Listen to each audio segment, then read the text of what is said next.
Esta clase que forma parte del material del entorno de la Cátedra de Ortopedia y Traumatología de la Facultad de Ciencias Médicas de la Universidad Nacional de La Plata, versa sobre principios de diagnóstico y tratamiento en la ortopedia y traumatología.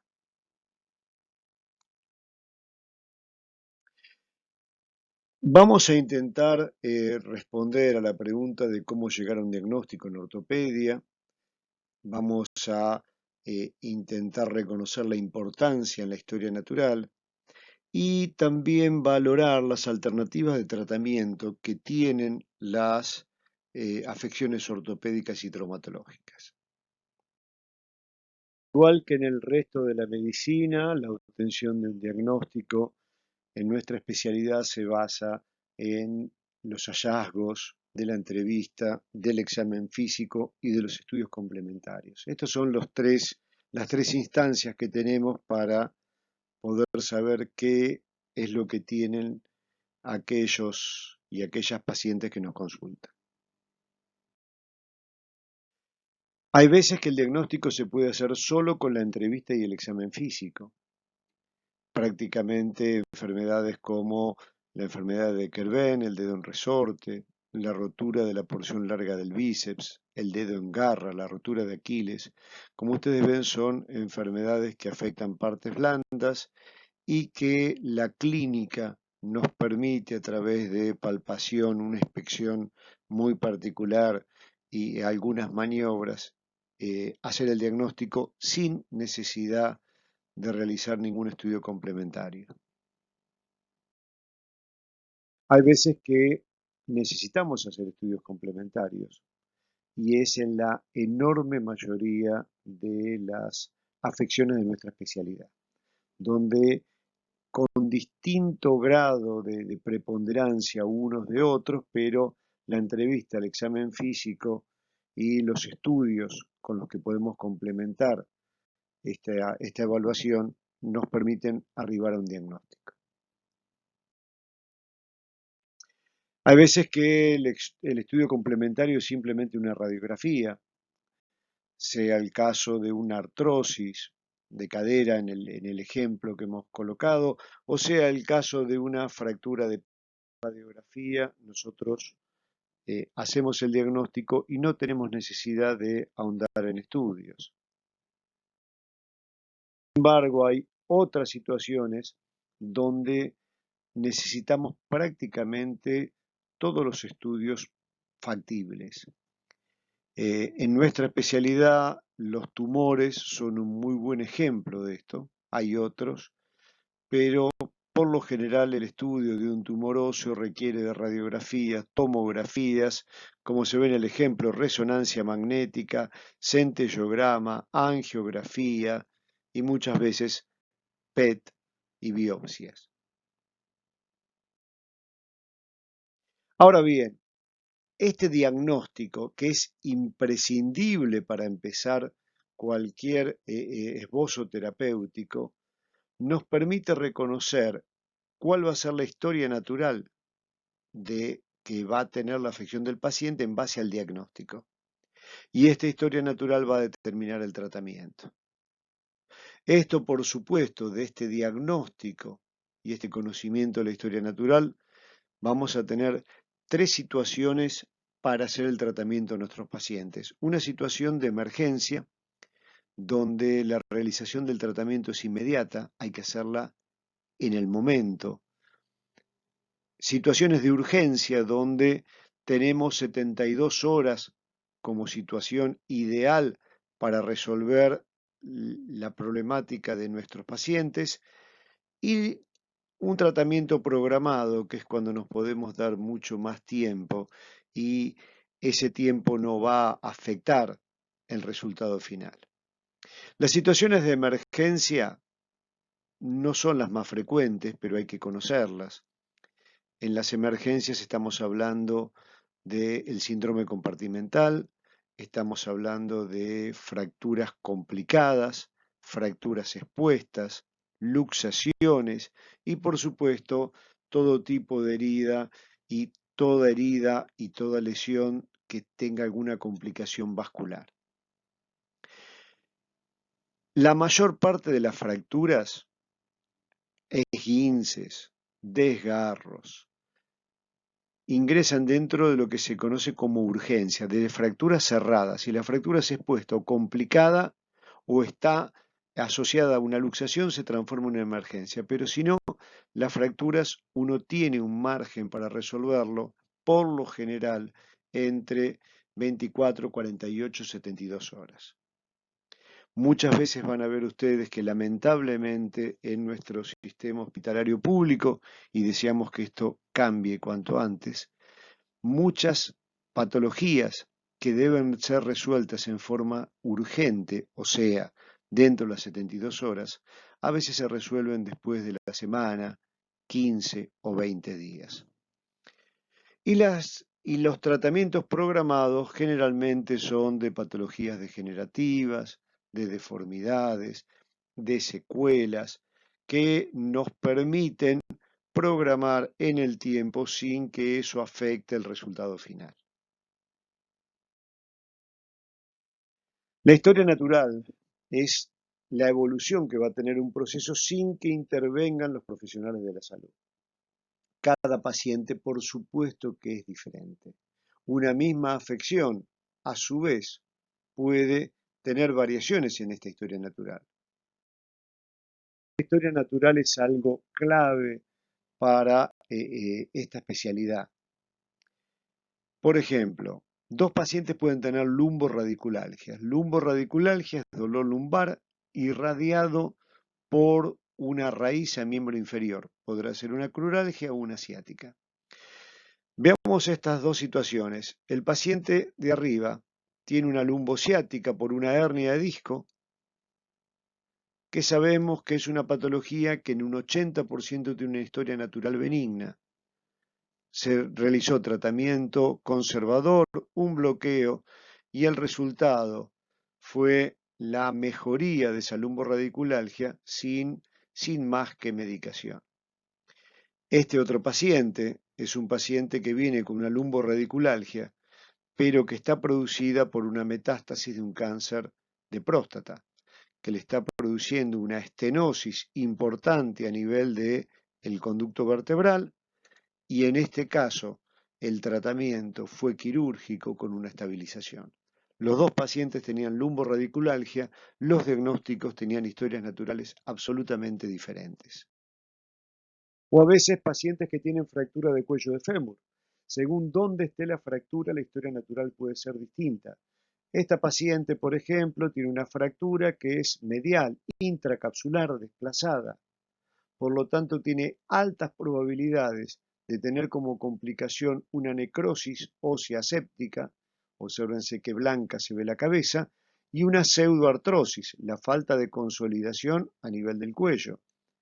Por lo tanto, es altamente probable que cualquier médico que la asista en esta instancia decida un tratamiento quirúrgico protésico. Sin embargo, si la paciente tiene una fractura lateral de cuello de fémur, son fracturas que es absolutamente raro que pueda tener como complicación una pseudoartrosis y una necrosis, entonces uno podría hacer una osteosíntesis conservando la cabeza. Para estas cosas nos sirven conocer la historia natural de las enfermedades. Ahora bien, ¿cómo puede ser el tratamiento que le demos a nuestros pacientes? El tratamiento podrá ser conservador o quirúrgico. En honor a la verdad, esto lo deberíamos mencionar de esta manera, solo conservador o conservador y quirúrgico.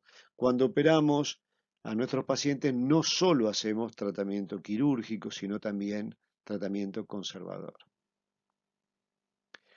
Por supuesto que el tratamiento, tanto el conservador como el quirúrgico, debe ser realizado en forma multidisciplinaria y con trabajo en equipo. Ustedes saben que hay distintos tipos de especialidades. En la medicina hay especialidades que son solo clínicas, hay especialidades que son solo quirúrgicas. Ortopedia y traumatología es una especialidad clínico-quirúrgica. Nosotros somos clínicos del aparato locomotor, y cirujanos del aparato locomotor. El tratamiento conservador tiene innumerable posibilidad, es muy rico en alternativas. Vamos a mencionar las más importantes, siempre entendiendo que el carácter del mismo debe ser multidisciplinario. Nosotros utilizamos mucho la inmovilización, muchísimo. Si uno realiza una inmovilización general, lo que le está recomendando a las pacientes y a los pacientes es reposo, pero muchas veces utilizamos inmovilizaciones que no son de todo el cuerpo. Es así que podemos tener férulas, que es un medio yeso, o férulas que puedan ser de otro tipo de material, eh, eh, materiales plásticos, materiales de aluminio. Lo que tiene la férula es que inmoviliza un segmento. Algunas férulas también tienen la posibilidad de tener movilidad, como las férulas de rodilla. Y se utilizan muchísimo en patología traumática, pero también se pueden utilizar en otro tipo de patología, en desgarros, tendinitis, síndromes de entrampamiento, posquirúrgico, neurológicos, reumáticos. Los yesos es quizá la forma de inmovilización que la gente más conoce fuera de la especialidad. Es la aplicación de vendas enyesadas que inmovilizan un segmento del cuerpo y que van a tomar un nombre especial según el lugar que inmovilicen. En la foto tenemos un yeso antebraquipalmar que va desde por debajo del codo hasta el pliegue de flexión metacarpofalángico. Podemos tener distintos tipos de ortesis, algunas que se colocan solamente de afuera y otras que requieren de la aplicación de pines. Podemos tener tracciones esqueléticas y tracciones de partes blandas. Y si bien esto no es para inmovilizar, el uso de plantillas también son algunos de los aditamientos externos que utilizamos como parte del tratamiento conservador. En nuestra especialidad utilizamos también medicación. Muchos de los medicamentos ustedes lo han conocido y no somos los traumatólogos, quizá las personas más especializadas en, en los fármacos, pero utilizamos de forma rutinaria AINES, antibióticos, opiáceos, miorelajantes, corticoides y la lista es innumerable. Irán viendo según cada patología. Esto es un aspecto del tratamiento conservador que nos parece clave y que es el tema de la higiene. El aparato locomotor es una estructura que va a sufrir el desgaste a través del tiempo. Ese desgaste será inexorable, pero depende del uso que le demos, ese desgaste podrá ser mayor o menor.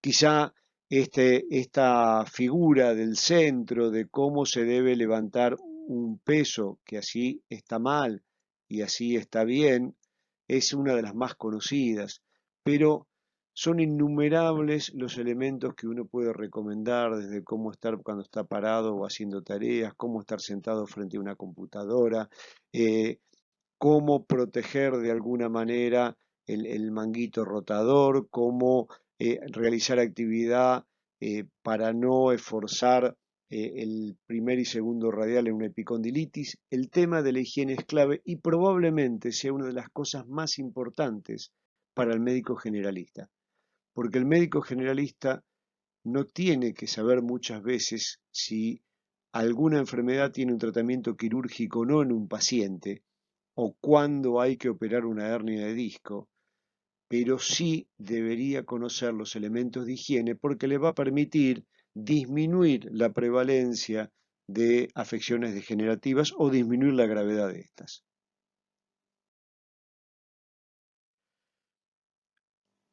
En la traumatología y ortopedia se utiliza muchísimo la rehabilitación, muchísimo. El rehabilitador es un compañero de senda muy grande.